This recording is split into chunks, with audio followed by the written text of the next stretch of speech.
Okay, good afternoon, folks, coming to you from the Scottsdale Fire Department. Today we're going to talk about some safety and PPE parts for fighting a wildland urban interface fire. Today we're going to just briefly talk about some of the safety aspects that we need, required PPE, and how to keep our crews safe when operating in the forward deployed zone. So at this time, I'm going to bring Chris Avino in. We are going to talk about his proper PPE that is required, starting with our boots. The Wildland boot that is certified to be worn in the forward deployed area. So the proper boots on, laced up or zipped up would be what we would consider the proper boot. Moving on to pants, the required pants are the long pant, the Nomex Lion station wear pant, or your Wildland certified Nomex pant would be the pant that we would use for the Wildland urban interface. Going up to the shirt would be the long sleeve Nomex rated shirt, fully buttoned up with the sleeves all the way down to the wrist cuff line, making sure that the collar is in good condition and that all of the buttons are snapped up on it. Please make sure that we have the required gloves. Leather work gloves are the glove of choice for the Wildland urban interface. The certified Wildland helmet is what we're going to talk about next. The helmet to be worn with the chin strap down, your ear flaps as well with your neck shroud and your face shroud, and then either the goggles on the helmet or your personal sunglasses or safety glasses. The next thing we're going to talk about is the Wildland pack that needs to be worn. The pack is web gear, and it should hold canteens on the side for hydration, which we're going to talk about next, but then making sure that we have our fire shelters with us anytime we're in the forward deployed zone. The pack is on with fire shelter. Next, we'll talk about the portable radio, making sure that all crews that are out working have their portable radio with them. In the next segment, we'll talk more about LCES, so we have a communication piece as well for the portable radio. Talking about the Wildland urban interface tools, making sure that we have a sharp edge on our Pulaskis, making sure that our scraping end on the Pulaski is sharp as well. The handle's in good working order, free of any splinters, and the head is on tight. With our shovel, another scraping tool, making sure that both sides of the shovel are sharp and that the handle's on and the head is in a secured position. Moving on to the rogue hoe or hoe, making sure that it has a sharp edge as well, the head is in place, the handle again free of any splinters. When carrying the tools, you would carry it with the sharp edge down, away from your body. The shovel would be carried in the downward motion, away from your body. The Pulaski would be covered with the cutting edge down, away from your body. Please maintain spacing at all times, and remember, working around crew members. Heat is a major safety issue when working in the fire line. We're going to talk a little bit about hydration and how to take care of your people and watch over each other while you're working. Remember to make sure that we have water with us, whether it's the bottled water out of the coolers on the apparatus, or if it's a private or personal canteen that you would carry in the trucks, make sure that those are full and ready to go. The Wildland web gear also, it has holders to place 2 water bottles in each holder for a daily truck check. Hydration is very important. Please remember that. Hydrate the day before shift, during shift, and all throughout the day. Please try and limit the intake of caffeine and energy drinks. At this time of year, it's also recommended that we place an extra case of water or 2 on top of the apparatus for extended attacks. Hi guys, Will Gartin from Phoenix Fire. This summer I'm staffing car 919. Typically I'm at Battalion 6A shift. We've stood this car up 7 days a week to add a safety component to our brush and wildland fire. So when we're coming into these events, it's often very similar to the way we would treat coming into a structure fire, right?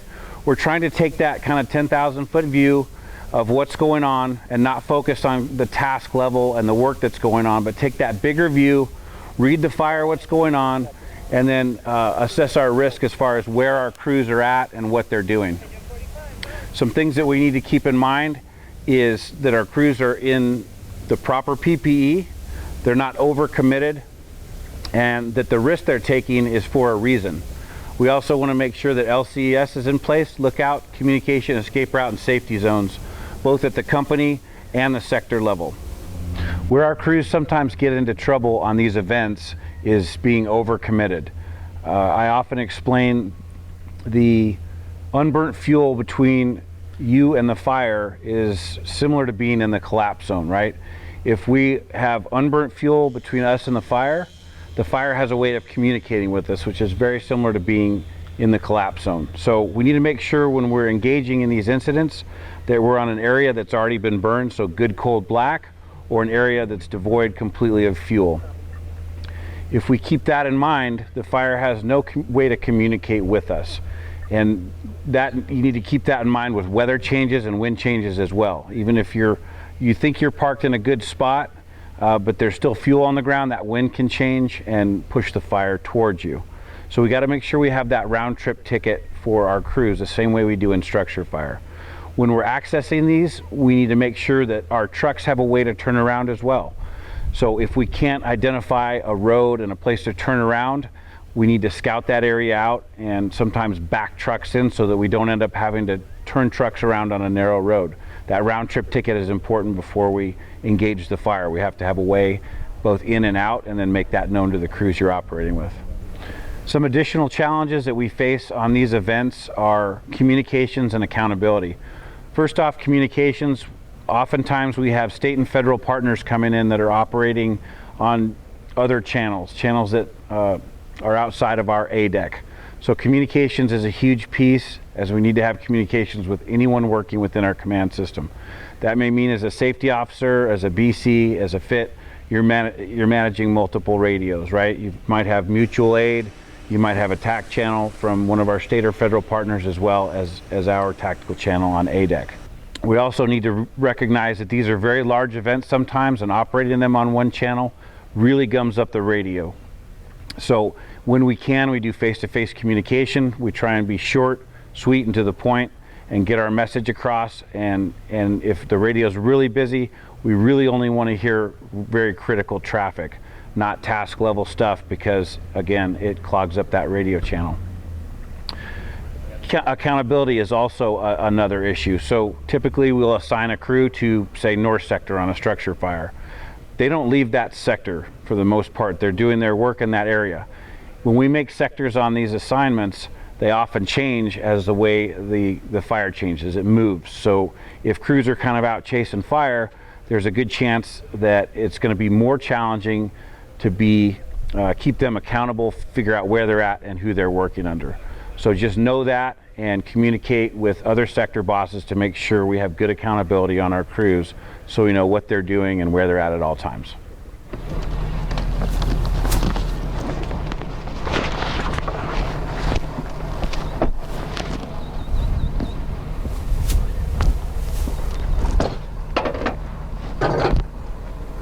All right, guys, we got a 1/4 acre fire going right here. Okay, Shedlock, you're going to be our lookout at the pump panel. All right, our communication is going to be on A11, Alpha 11 for our communication. All right, our escape route is going to be right back here to the black road. All right, if we need to leave our escape route and get in the truck, we're going to drive to our safety zone, which will be just north of us, up to Joe Mex Road to our safety zone. Is there any questions? No, sir. Proper PPE on, make sure we have good communications, watch out for each other. Wildland fires are fast moving and extremely dangerous. These things require that all personnel understand these basic wild firefighting orders. The 10 standard fire orders are: 1. Keep informed on fire weather conditions and forecast. 2. Know what your fire is doing at all times. 3. Base all actions on current and expected behavior of the fire. 4. Identify escape routes, safety zones, and make them known. 5. Post lookouts when there's possible danger. 6. Be alert, keep calm, think clearly, act decisively. 7. Maintain prompt communication with your forces, your supervisor, and adjoining forces. 8. Give clear instructions and be sure they are understood. 9. Maintain control of your forces at all times. 10. Fight fire aggressively, having provided for safety first.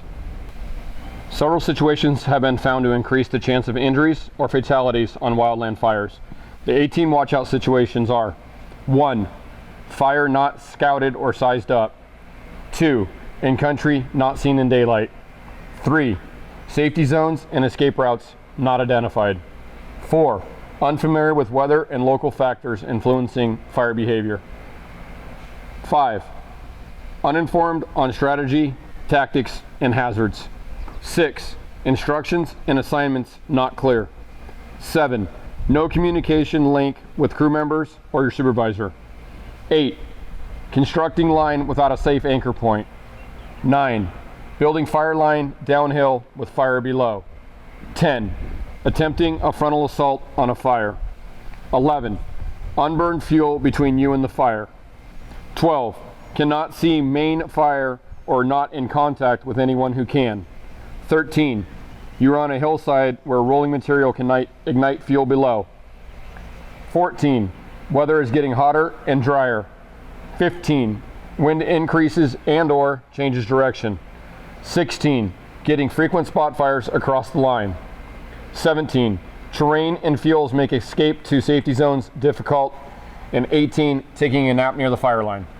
For more information, you can consult your incident response pocket guide or volume 2 or your chain of command. Thank you. Have a safe shift. Take care of each other.